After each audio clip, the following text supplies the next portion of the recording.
Welcome to the sixth lecture in our series. I did have a request to talk about Black Lives Matter, and I will do that, but I need a little more time to prepare that lecture, so I'm doing this one instead today, and either later on this week or early next week, we'll talk about the right to peaceably assemble. But for today, we're going to keep it a bit lighter, given that so many things have happened over the weekend that are negative. Let's lighten it up just a little bit. First thing we're going to do is talk about the trappings of the presidency. Now, trappings is an interesting word. These are objects, buildings, anything, symbols that's associated with a particular situation or role. For example, you know that the president has a presidential seal, right? The president also has his own song, Hail to the Chief. Here's the Marine Band getting ready to play that at different events. The president's seal, of course, from many one, says this above the eagle. And this is the only person on the planet that can use this seal, and the only person on the planet that gets Hail to the Chief played for them when they come and go. Another one that's fun I always like to talk about is the Resolute Desk. You see President Trump here with Vice President Pence sitting at the desk discussing with some of his advisors. The desk itself is extremely historic. It's been used by many presidents, including Kennedy, Carter, Reagan, Clinton, George W. Bush, President Obama, and President Trump. And even before that, it was used by President Hayes and some earlier presidents. Now, there's been a lot of different desks. For example, the Roosevelt desk was used by several presidents, and we had Hoover, who, after the actual White House had a fire in the West Wing, brought in a replacement desk called the Hoover desk that he and FDR both used. But the Resolute desk is the one that attracts the most attention. Why?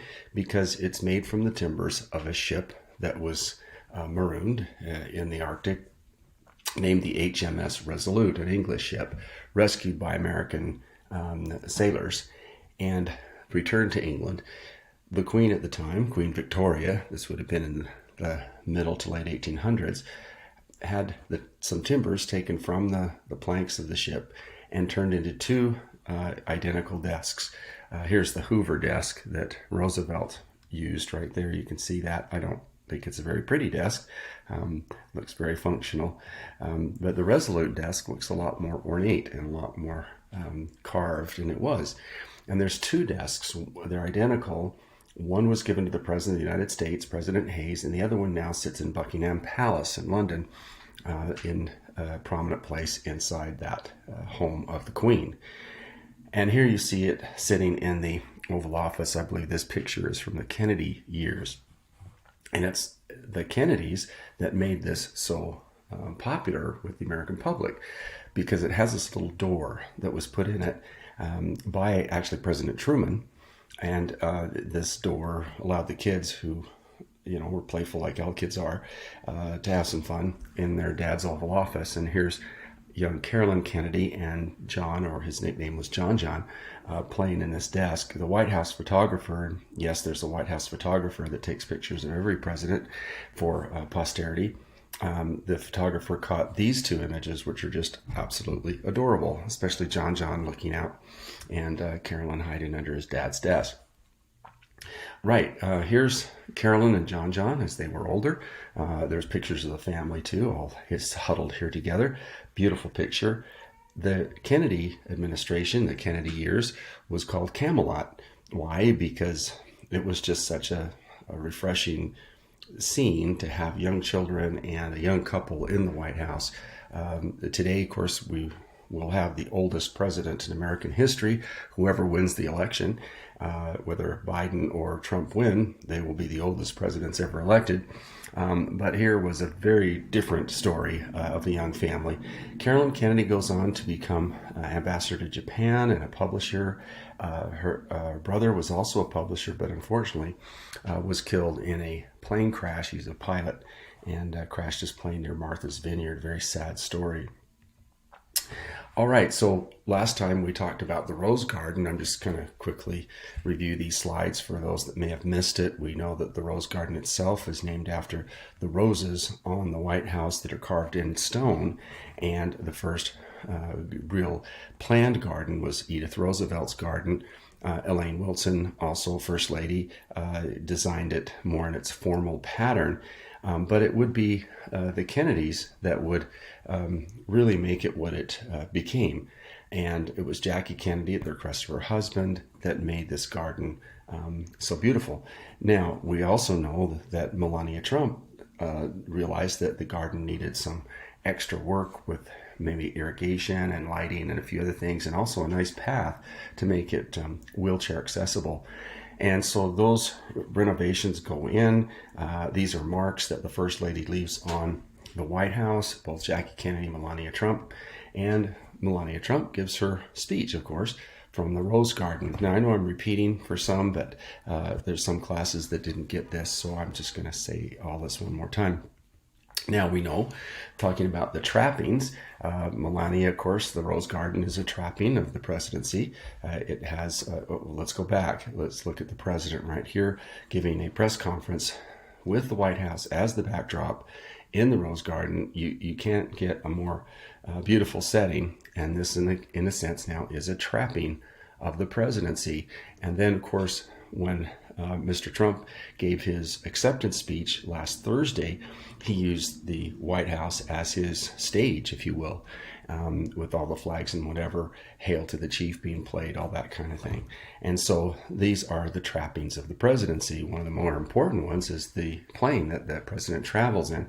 It's a plane that's been specially designed, and I believe it also came from the Kennedys, but we're going to have to look that up. But at any rate, Air Force One is the plane that's maintained by the Air Force for the protection of the president, but also so the president can travel freely. And so here's an honor guard. And when you have the presidency, you have an advantage over your opponent because you can pull out all these images. You can see the president coming off in Air Force One, standing in front of the White House in the Rose Garden with the presidential seal, and the trappings are, well, almost regal, almost like a monarch would have. And they set off a great visual image. All right, well, that's just a short little thing on some trappings, the Resolute desk, and so on. All right, we're 63 days till the election. It's happening very fast. As I was saying, some states will have printed their ballots within a week or two and start sending them out to voters, the mail-in ballots. We know the race is tightening. Here it is August 25th, and we expect it to tighten. Watch these changes. 5 days in. So we're seeing that the country is starting to make its decision and starting to move one direction or the other. Now, one of the big things is the convention speeches that people analyze. I think maybe we attach a little too much meaning to this, but still, political science people, that's what we do. We look at data. Okay, so political science is a science. We look at data. And so one of the points of data that we're looking at right here is the viewership per night. First day, second day, third day, fourth day, comparing the Democrats and their convention to the Republicans and their convention. It was clear that the first night, the most popular person was obviously Michelle Obama, and that makes sense. I thought the first night of the Republican convention was rather weak in terms of speakers. Nikki Haley was pretty good, but she's not the headliner that Michelle Obama is. Now, you notice that Melania Trump edged out the Democrats on night two, which makes perfect sense. And it was a really nice speech on her part. So she was the winner, I suppose, of the whole thing for the Republicans in terms of winning her night. The third day was Kamala Harris and Barack Obama. That's a little hard to beat. Vice President Pence didn't do that well. He got almost the lowest ratings. The first day wasn't so great. When we get to the big showdown between Donald Trump and Joe Biden narrowly edged the president. And who knows whether the craziness of that week, remember I explained that you want a calm week. You don't want a lot of other news going on, but with the hurricane and everything else, maybe that brought the numbers down for Mr. Trump. I don't know. But we do know this is a reflection of old people. Now listen carefully. You probably streamed your speeches. Old people sit home and watch it. This is the viewership of the half dozen or so TV stations that carried the message. So Who sits and listen? Older people. And so this is maybe shows a preference among older people. I don't know, but it's an interesting data point. Now, why do we focus on the convention so much? Because this is the halftime show. If we have a 4-quarter football game, all right, the halftime show are these conventions. The first half are the primaries, which we've talked about. And the second half is what we call the lead up to the general election, where we're all leading up toward the vote in November. So this is a key term. First half of the primaries, where Joe Biden gets the nomination, Donald Trump gets the nomination. Then they give their speeches. This is the halftime show, the pageantry, if you will, where all the trappings come out. And then the second half is when it gets really serious, and it's called the lead up to the general election. Now, there's also, though, a third quarter break. And the third quarter break has to do, and let me come to this first, hang on one second. Okay, I'm sorry about that, are the debates. And we're going to talk about the debates in a bit. All right, now, when you write your papers on the speeches, you've done a great job, I think, of sharing your opinions, but doing it in an academic way. Now, let me say this again. You won't get marked down, regardless of your opinion, whether it's left, right, or center. We want to avoid is intense partisanship. We want you to go ahead and express your opinion, but we want it based in facts. We want it based in evidence, and we want it based in what was said in the speech, and not just get angry at one of the candidates or another.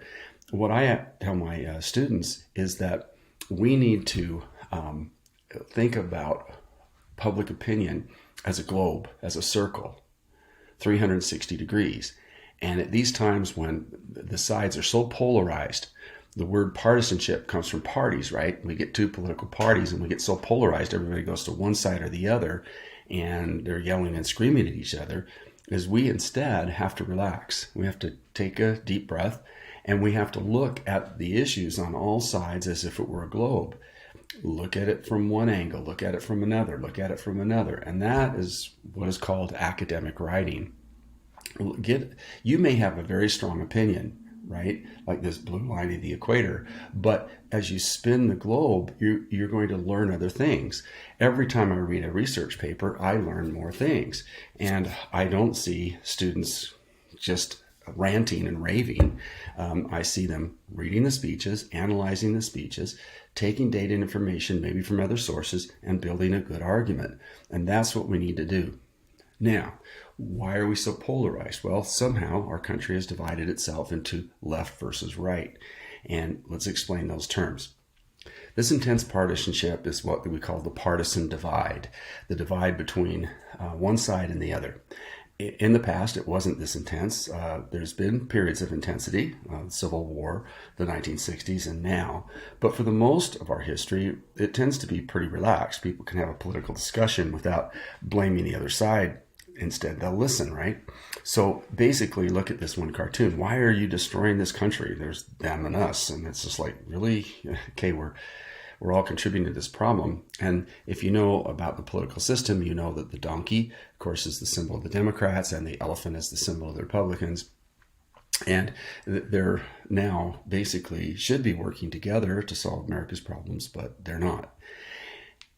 This spectrum, which we talked about earlier, of left to right and center and moderate, these terms need definition, and let's figure out where they came from. Okay, so the first instance of the use of left and right came from an event that happened in 1789 called the Estates General in France.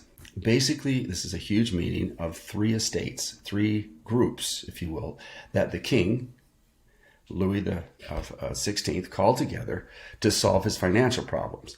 They were a superpower, but they mismanaged their money, and they weren't collecting enough tax to pay for the defense of their empire, and they needed the money. Well, there's three groups. The first is the church, the Roman Catholic Church, and so the priest sat on to the right of the king, right next to the king. And then there was the next group, which had always been the power of France, and they were called the nobility. This is also called the landed aristocracy, the people with land and estates that had peasants on it, and these people made a lot of money, and they were noble and lived in big houses and had fine life. And they had always been, for about 1,000 years, the bedrock of the government of France. But there was a new group caused by worldwide trade that began with Columbus and Vasco da Gama in the late 1490s.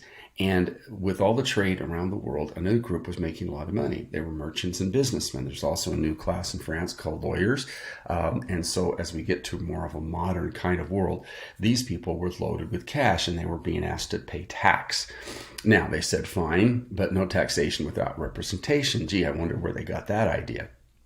And so they called these groups together basically to get this third estate right here, everyone else, to pay tax. So the first estate was the church, the second was the nobility. They sat on the right.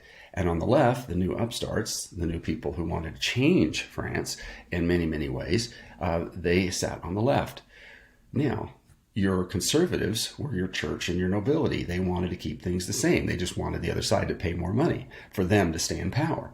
The other side says, no, we want liberal change and bring in some new ideas that France had been batting around for the last decades or so. Well, at any rate, this is what caused the definitions of left to right. I'm going to go back again. These are just words. Liberal, conservative, left, right, they're just words. And people attach so much meaning to these words. It's like if you're a conservative, you're this or that. And if you're a liberal, you're this or that. And like they're just words. They're just definitions. And people just make too big a deal out of these words. The words just help us define things.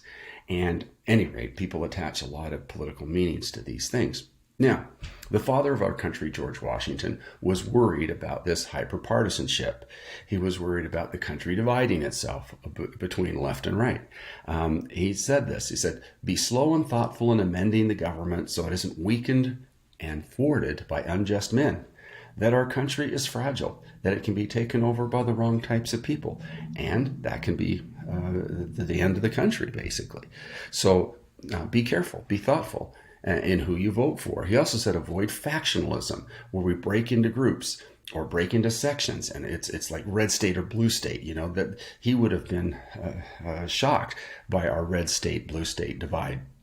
He also warned against the dangers of political parties, even though his two cabinet members, Jefferson and Hamilton, would start the two political parties, which began our system, our two-party system. He said you won't work together. You'll start fighting amongst each other, and that won't work. He also warned against retaliation against your political rivals.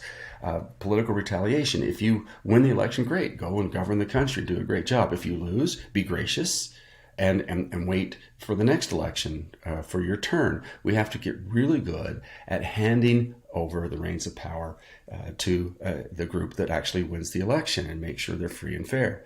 So he had a lot to say in his farewell address to the country. By the way, his farewell address was actually co-authored by none other than Alexander Hamilton, who helped him write it. Any rate, here he is, Jefferson, Adams, I'm leaving while I'm gone, no parties. And they just, of course, looking at each other, laughing, oh yeah, wait for it. Because even though the father of the country said, yeah, let's avoid dividing up, let's work together. Well, that's not how it's going to work. Now, here's the thing, liberal left versus conservative right. The country is polarized, right? So liberals and progressives on the left, they want change. That's all it means. We attach way too much meaning to these words. They basically want an end to the status quo. That means the way things are today. The key word here is status quo. If you think the status quo, the way things are today, aren't quite right, then what you need to do is try to work for change, right? And so that's what it means to be a liberal or a progressive. It's a wing of the Democratic Party. It's probably a third of the Democratic Party. Most Democrats are in what we call the moderate wing. Moderates pull a little bit from both sides. For example, Joe Biden would be considered a moderate in the Democratic Party and Mitt Romney a moderate in the Republican Party. Conservatives on the right want to conserve the past. They want to conserve the way things are today, just like the nobility in France and the church didn't want to give up any power to the new upstart business, merchant, and banking class in France. They want to maintain the status quo. Now, on the conservative right today, you'd have your Trumpians, that's a term, by the way, Tea Party wings of the GOP. So like the Democrats have the progressive wing, the conservatives have the Trumpian or Tea Party wings of their party.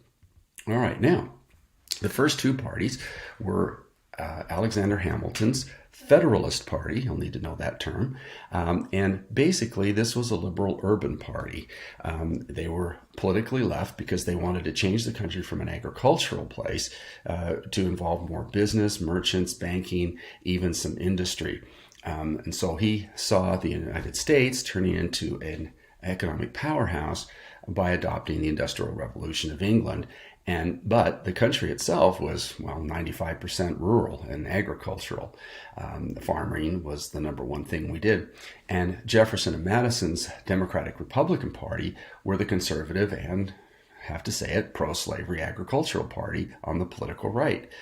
Jefferson was a slave owner. Hamilton hated slavery. And the two really, in the musical, you can really get a sense of the differences between these two men. But they would start rival political parties, one representing the majority of people, which was Jefferson and Madison's party, and the other one representing change.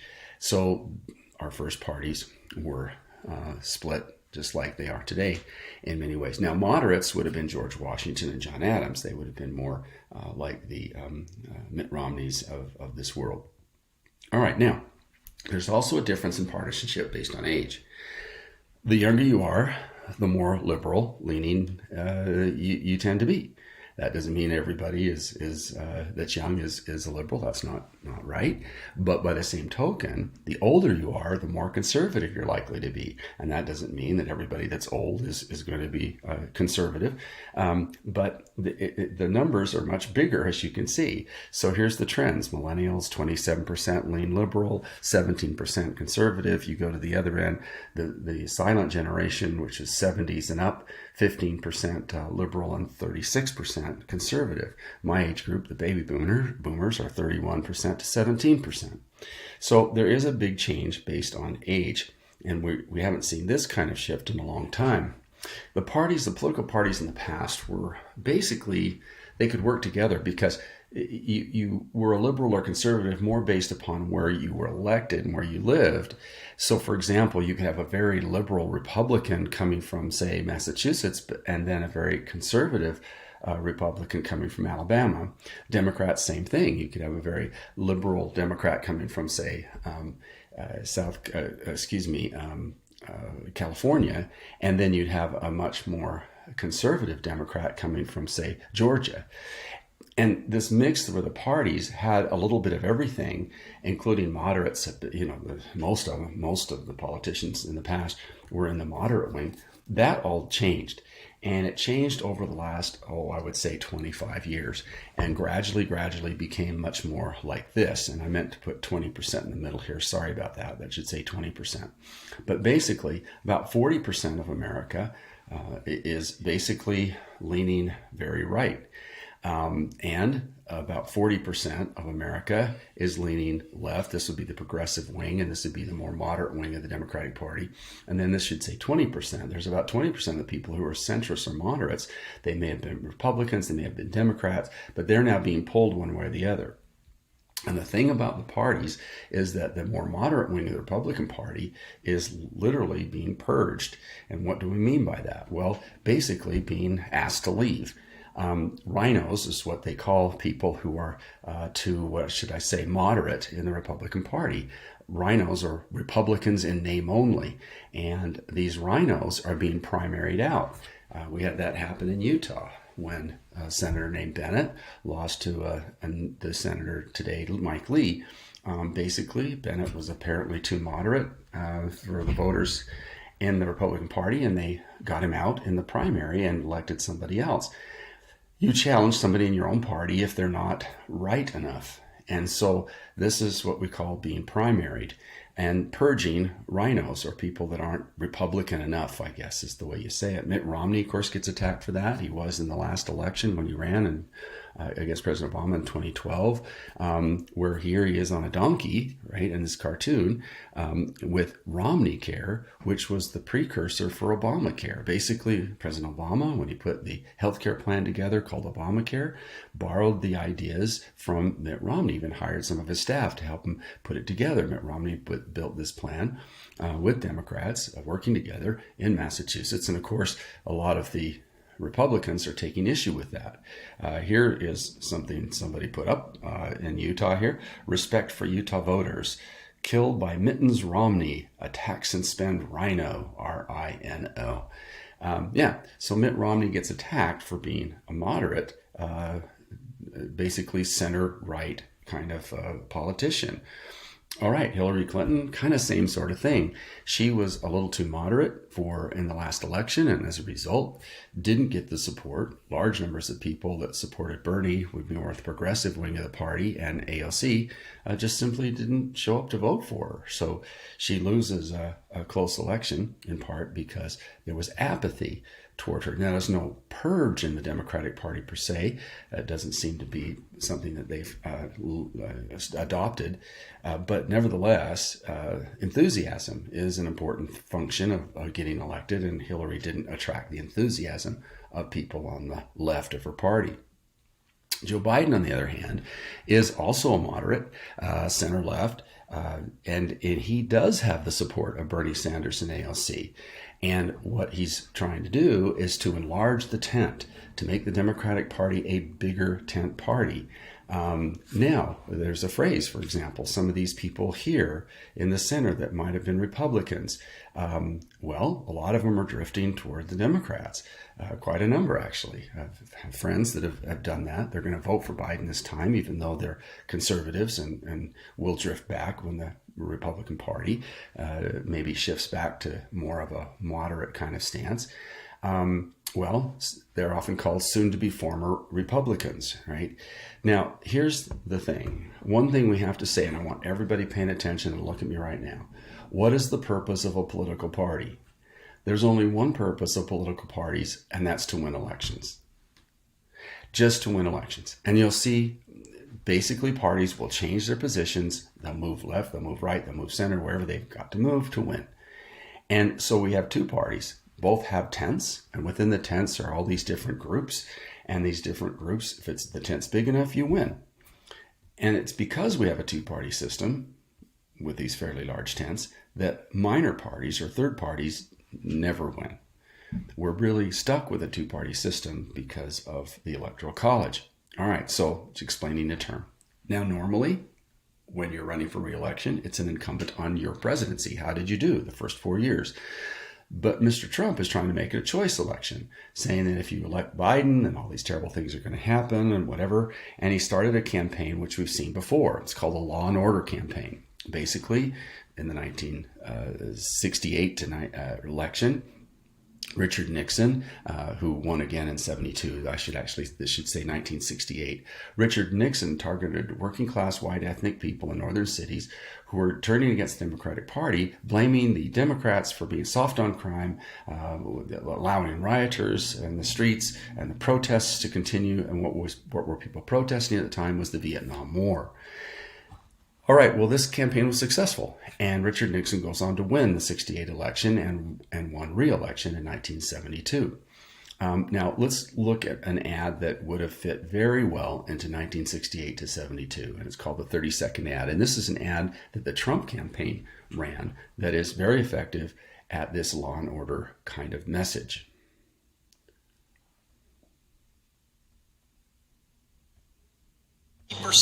Even including a proposal to remove 911. Seattle's pledge to defund its police department by 50%, even including a proposal to remove 911 dispatchers from police control. Joe Biden said he's absolutely on board with defunding the police. Listen closely. Yes, absolutely. Hello, you've reached 911. I'm sorry that there is no one here to answer your emergency call, but leave a message and we'll get back to you as soon as we can. Crime will rise significantly. I'm Donald J. Trump, and I approve this message. Seattle's pledge to defund its police department. Well, there you go. That's a classic Law and Order campaign ad that would have worked basically back in the 1960s.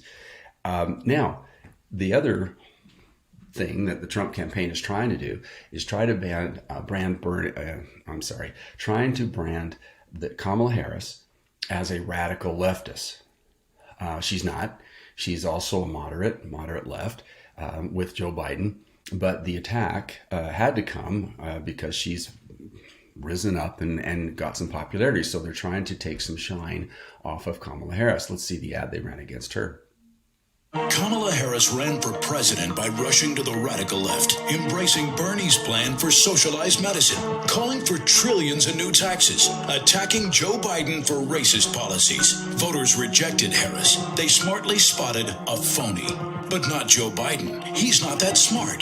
Biden calls himself a transition candidate. He is handing over the reins to Kamala while they jointly embrace the radical left. Slow Joe and phony Kamala. Perfect together. Wrong for America. Right. Kamala Harris. There you go. There's an attack ad against Kamala Harris.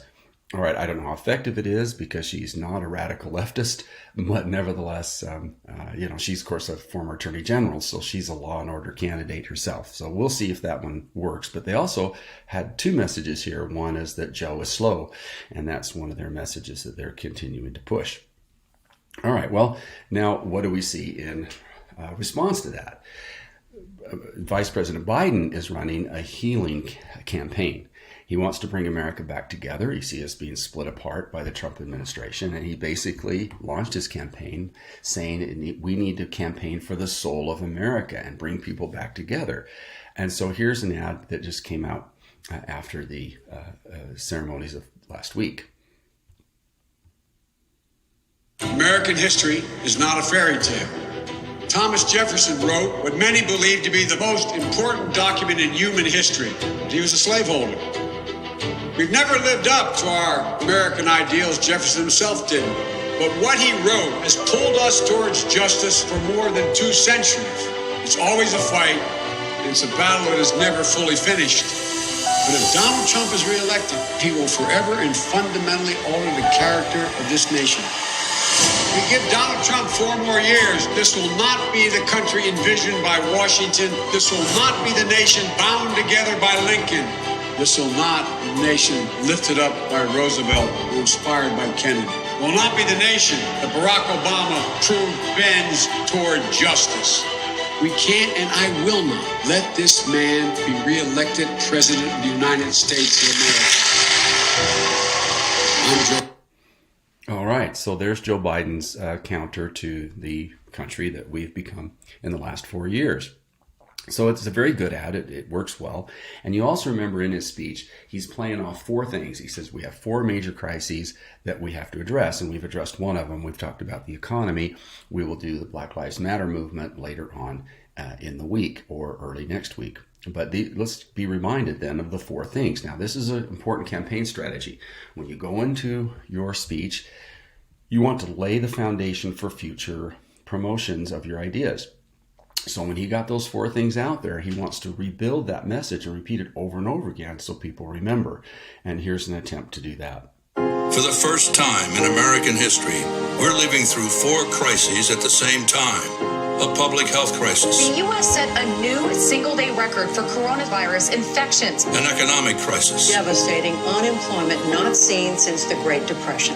A climate crisis. The impact of climate change is dangerous, and it is already being felt in the United States. And a national reckoning on racial injustice. We need a team that's up to the task.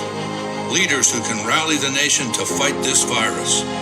To not only rebuild our economy, but build it back better. To address the threat of climate change and to root out systemic racism.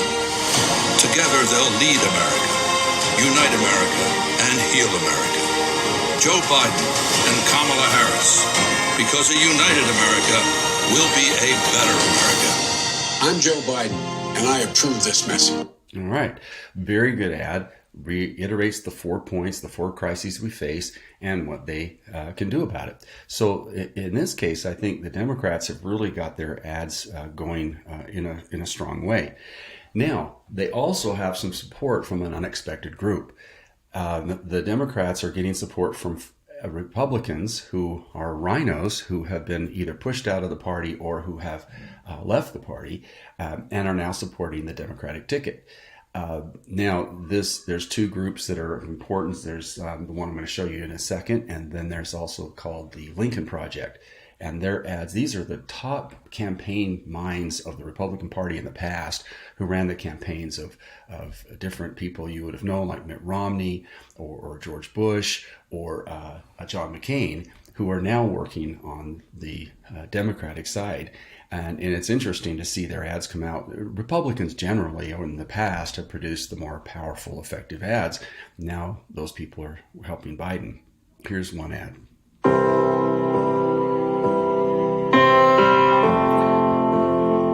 I want to start over because you have to read the screen. There's no dialogue here, and so you just have to read what the cards here. So let's start over so you can get the full ad. Here we go.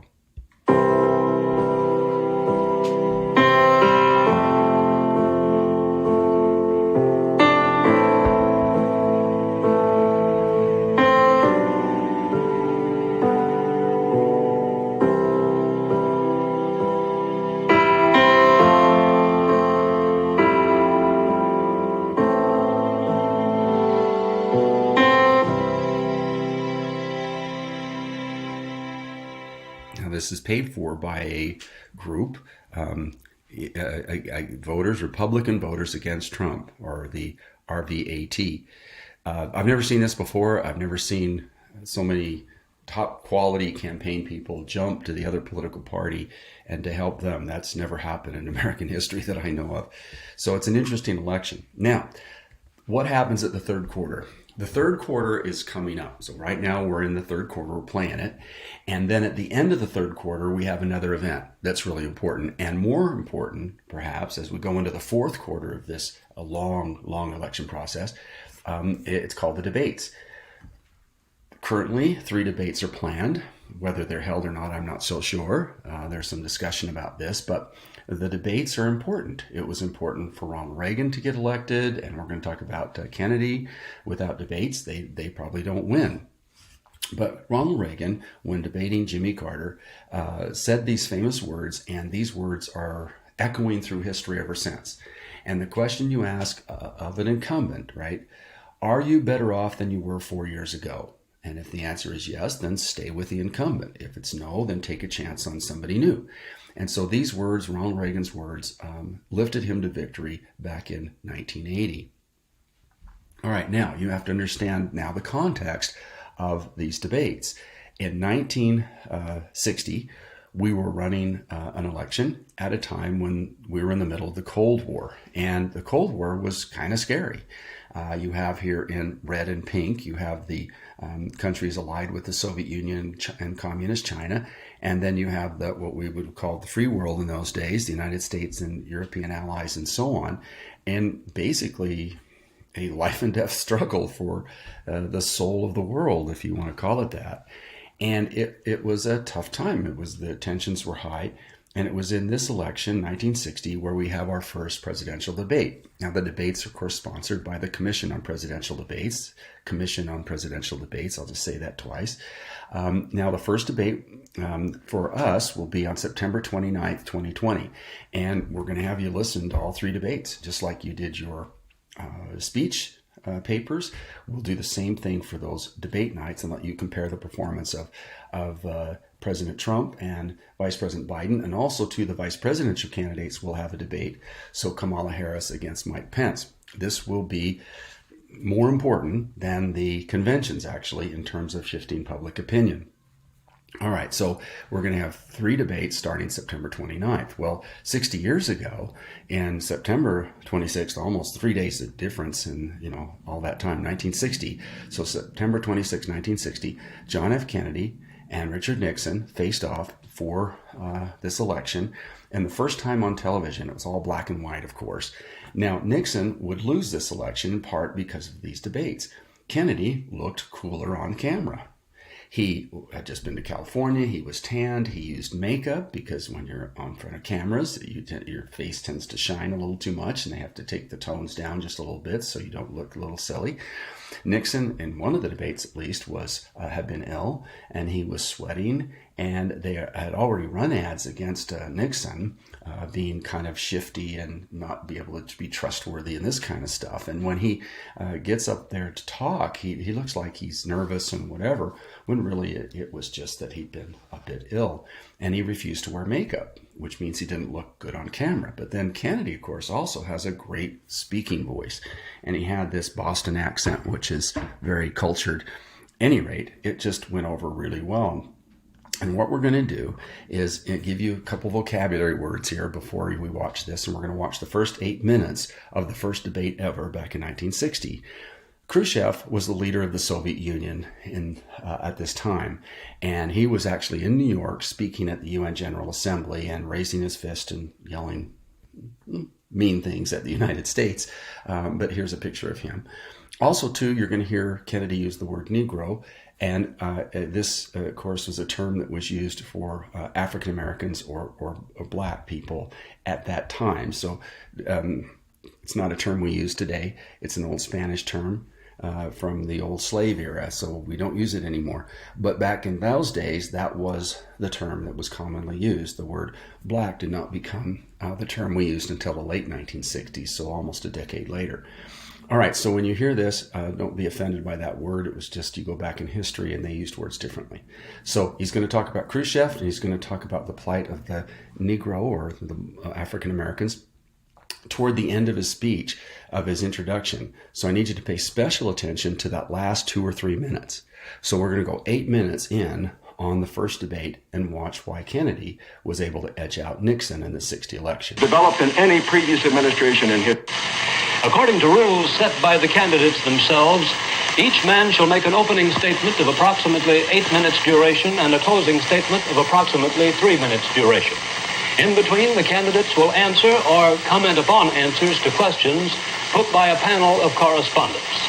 In this, the first discussion in a series of 4 joint appearances, the subject matter has been agreed will be restricted to internal or domestic American matters. And now for the first opening statement by Senator John F. Kennedy. Smith, Nixon. In the election of 1860, Abraham Lincoln said the question was whether this nation could exist half slave or half free. In the election of 1960, and with the world around us, the question is whether the world will exist half slave or half free, whether it will move in the direction of freedom, in the direction of the road that we are taking, or whether it will move in the direction of slavery. I think it will depend in great measure upon what we do here in the United States, that we build, on the kind of strength that we maintain. We discussed tonight domestic issues, but I would not want that to be any implication to be given that this does not involve directly our struggle with Mr. Khrushchev for survival. Mr. Khrushchev is in New York, and he maintains the communist offensive throughout the world because of the productive power of the Soviet Union itself. The Chinese communists have always had a large population, but they are important and dangerous now because they are mounting a major effort within their own country. The kind of country we have here, the kind of society we have, the kind of strength we build in the United States will be the defense of freedom.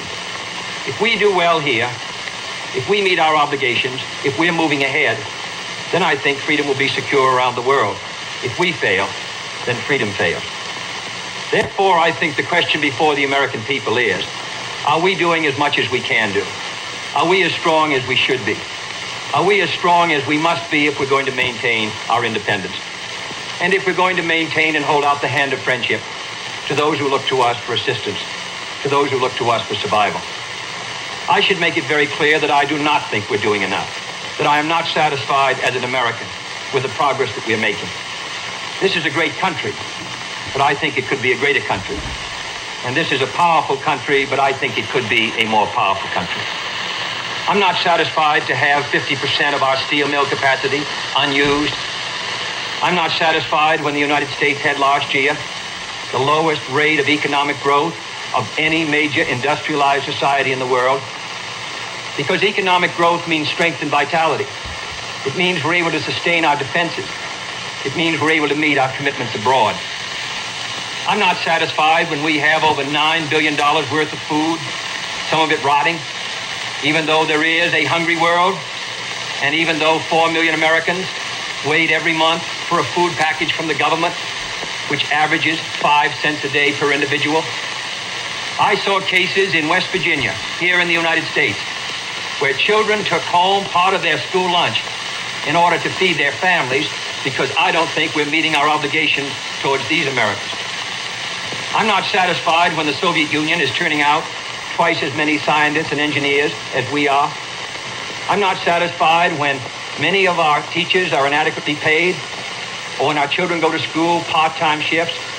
I think we should have an educational system second to none. I'm not satisfied when I see men like Jimmy Hoffa in charge of the largest union in the United States, still free. I'm not satisfied when we are failing to develop the natural resources of the United States to the fullest. Here in the United States, which developed the Tennessee Valley and which built the Grand Coulee and the other dams in the Northwest United States, at the present rate of hydropower production, and that is the hallmark of an industrialized society, the Soviet Union by 1975 will be producing more power than we are. These are all the things, I think, in this country that can make our society strong or can mean that it stands still. I'm not satisfied until every American enjoys his full constitutional rights. If a Negro baby is born, and this is true also of Puerto Ricans and Mexicans in some of our cities, he has about 1/2 as much chance to get through high school as a white baby. He has 1/3 as much chance to get through college as a white student. He has about 1/3 as much chance to be a professional man, about 1/2 as much chance to own a house. He has about 4 times as much chance that he'll be out of work in his life as the white baby. I think we can do better. I don't want the talents of any American to go to waste. I know that there are those who say that we want to turn everything over to the government. I don't at all. I want the individuals to meet their responsibilities. And I want the states to meet their responsibilities. But I think there is also a national responsibility. The argument has been used against every piece of social legislation in the last 25 years. The people of the United States individually could not have developed the Tennessee Valley. Collectively, they could have. A cotton farmer in Georgia, or a peanut farmer, or a dairy farmer in Wisconsin or Minnesota, he cannot protect himself against the forces of supply and demand in the marketplace, but working together in effective governmental programs, he can do so. 17 million Americans who live over 65 on an average Social Security check of about $78 a month. They're not able to sustain themselves individually, but they can sustain themselves through the Social Security system. I don't believe in big government, but I believe in effective governmental action. And I think that's the only way that the United States is going to maintain its freedom. It's the only way that we're going to move ahead. I think we can do a better job. I think we're going to have to do a better job if we are going to meet the responsibilities which time and events have placed upon us. We cannot turn the job over to anyone else. If the United States fails, then the whole cause of freedom fails. And I think it depends in great measure on what we do here in this country. The reason Franklin Roosevelt was a good neighbor in Latin America was because he was a good neighbor in the United States. Because they felt that the American society was moving again. I want us to recapture that image. I want people in Latin America and Africa and Asia to start to look to America, to see how we're doing things, to wonder what the President of the United States is doing, and not to look at Khrushchev or look at the Chinese communists. That is the obligation upon our generation. In 1933, Franklin Roosevelt said in his inaugural that this generation of Americans has a rendezvous with destiny. I think our generation of Americans has the same rendezvous. The question now is, can freedom be maintained under the most severe attack it has ever known? I think it can be. And I think in the final analysis, it depends upon what we do here. I think it's time America started moving again. And now the opening statement by Vice President Richard M. Nixon. Smith, Senator Kennedy. The things that Senator Kennedy has said, many of us can agree with. There is no question but that we cannot discuss our internal affairs in the United States without recognizing that they have a tremendous bearing on our international position. All right, well, Mr. Nixon gave his 8 minutes, but you can tell there's a difference. Now, Nixon would have been the more moderate conservative candidate, center right, whereas Kennedy was obviously the center left candidate who was embracing the emerging civil rights movement, which would lead, of course, to the March on Washington and all the things that happened under Martin Luther King. So Kennedy would be the first president to embrace that. So he wanted to break the status quo a little bit and move on the country in a different direction. And Nixon would have been perceived as the incumbent vice president. And so this was kind of a campaign of attacking what had been happening in the last 4 years under Eisenhower and Nixon and saying we can do better. This is a fascinating moment, and it was so effective that guess what? That we would not have debates again until 1976 because people don't want to risk what happened to Nixon. Nixon would never debate again. So it wasn't until we get Ford and Carter in 76 that we have debates brought back. And of course, we've had them every 4 years since. But it can be risky. And had Mr. Nixon not engaged in this debate with Kennedy, odds are he would have been elected president in 1960 instead of having to wait his turn to 1968, 8 years later. All right, well, that's our lecture for today. Hope you enjoyed it. We'll talk more as we go along. And good job on your papers. You've just done a super job. So let's go ahead and keep it up.